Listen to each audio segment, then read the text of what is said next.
Right, hello ladies and gents, Jack here from Peach Guitars. I hope you're doing very well and thank you for joining us on another amp video.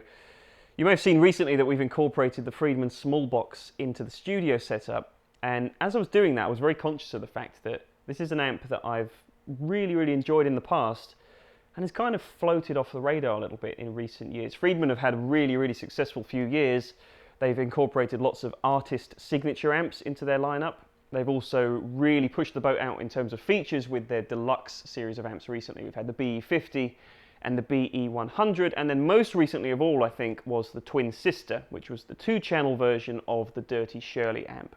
If you're unfamiliar with Friedman, I appreciate that's a lot of different terms and names there, but I'm sure most of you watching will have some grasp of their lineup. And that alone is really strong, and kind of the one that's been forgotten, the runt of the litter, if you will, is the Small Box. It was one of Dave's first designs. As the name implies, it's really taking a lot of its kind of influence from the smaller head units that Marshall used for their 50-watt amps in the late 60s and early 70s. So back then you had the big box 100-watt amps, and the Small Box referred usually to the 50 watts. And those are a lot of players' favorites. When you look up the kind of gear secrets of all our favorite guitar players, often you'll find, in the studio at least, they would turn to those smaller, lesser powered Marshall amps. And that trend has kind of continued to this day, and the Small Box is Dave's way of kind of paying homage to that and still doing his own thing. I think personally it's one of the amps that kind of put him on the map as a boutique amp designer a few years ago now.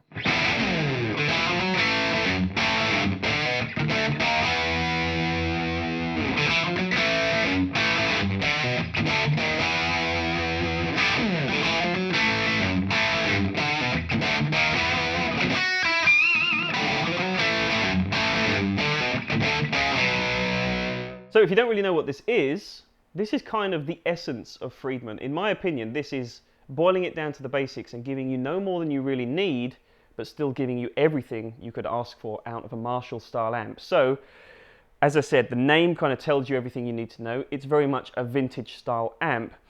In the more recent deluxe style amps, the BE50 and the BE100, you may have seen or heard the Small Box clean channel, and that is very literally lifted out of this amp. So channel 1 of this amp is basically Dave's take on a classic Marshall Plexi circuit. It doesn't have a whole lot of gain to it. You really do have to drive the input gain quite hard to get any kind of breakup from it, but that is its beauty. That's why I love it, because it takes pedals extremely well. When you can get some volume behind it, it does come alive like an old classic Plexi would, but at the same time you've got Dave's fantastic master volume designs, which allows you to get a little bit of that cranked, compressed nature at a very low, sensible volume. Now, somewhat counterintuitivally maybe, I actually think this is one of the best pedal platform amps out there because of its simplicity. All you have is a standard 4-band EQ, so that's kind of global for both channels, but it works on channel 1 as well as channel 2, so presence, bass, middle and treble.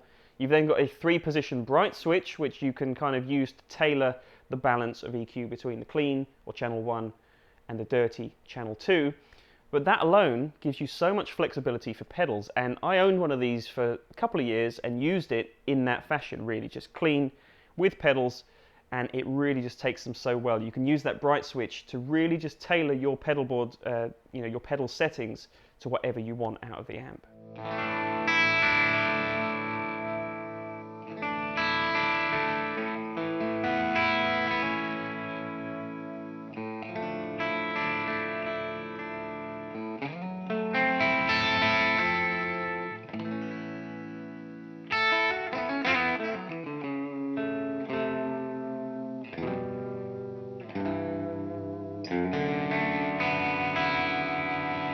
So to complement that further, you've also got a fantastic transparent buffered effects loop on the back and a line out with level control for buffering effects and for using the preamp out of this into external power amps and all that kind of good stuff.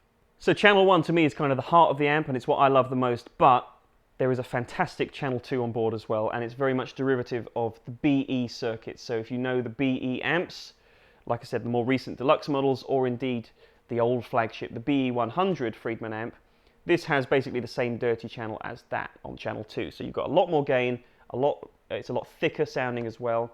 Kind of takes off where channel 1 kind of carries on from channel 1, basically where that leaves off. So if you want to use channel 1 as your pedal board platform or your clean channel, channel 2 is where you get some serious gain going. The thing I like the most about it though is that you never go beyond your means with this amp. There's not like an excess of gain. There's plenty of gain available, but really it's in a very comfortable spot. You kind of have to know how to get the best out of this kind of amp, really.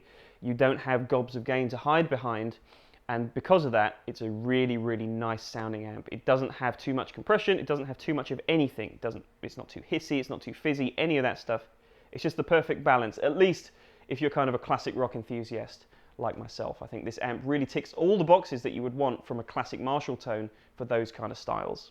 And if indeed you do want to push further and get some heavier tones, if you throw a boost or a tube screamer style overdrive in the front of channel 2, you will get some really nice sort of more modern 80s and onwards kind of heavier tones as well.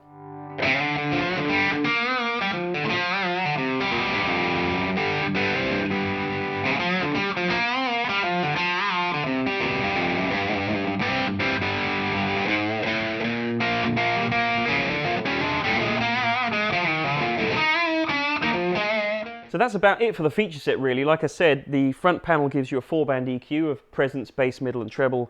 There's individual volume and gain controls for each channel, so you can balance those up. You've got the bright switch, 3-position switch just for the clean channel, or channel 1, and then you've got a channel toggle switch on the front. And lastly, right on the side, you've got 2 jack sockets, one for the guitar input and one for the foot switch input. To top it all off, then you're being powered by 2 EL34 power tubes, giving you 50 watts of power. It's plenty loud enough. There's always a case for having 100 watts if that's what you need, if you want pristine, buttery clean headroom, but I don't really think that is what this kind of amp is about. Unless you literally need that much stage volume, this 50 will more than deliver the goods when you want that slightly compressed, still nice and chimey clean, all the way up to a really fat, roaring distortion. So to try and show you this amp best, I want to just put it into the context that I would use it here in the studio. So you're going to hear the clean channel, or channel 1, kind of set fairly clean with the gain around 8. I'm not using the bright switch, it's just in the neutral position, and all the tones are recorded with a Gibson Les Paul Jr. So it's quite a bright sounding guitar anyway. Really simple though, just one pickup, and I want to show you that you can get maximum amount of different tones just with one pickup with the 2 channels of this amp. So you're going to hear some clean stuff, you're going to hear how well it takes effects, all of which are coming from the Line 6 HX effects, straight into the front of the amp. I'm not using the effects loop. And I also want to show you how well it takes gain pedals. So I've got the staple Kingtone Dualist overdrive, and I also want to bring into the mix Friedman's own Small Box overdrive pedal.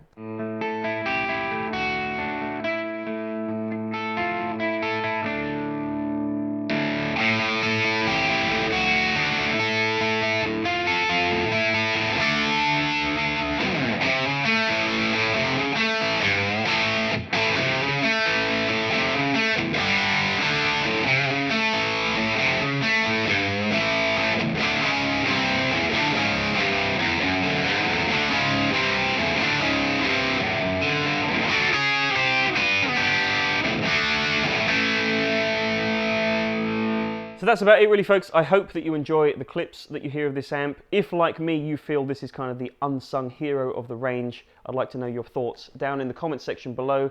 And if you disagree and you think there's another standout Friedman model, let me know your favourite down there as well. If you'd like any more information about this small box amp or any of the other products I've talked about in today's video, click the link in the description below, head to our website peachguitars.com. Everything that you want to know is over there. So hopefully you'll have no further questions after you've finished with this video. So that's it, folks. Thank you very much for watching. Be sure to leave a like if you've enjoyed it, hit subscribe and ring the bell if you're new here and you want to see more content from us in the future. But until then, take care. I'll see you very soon. Bye-bye.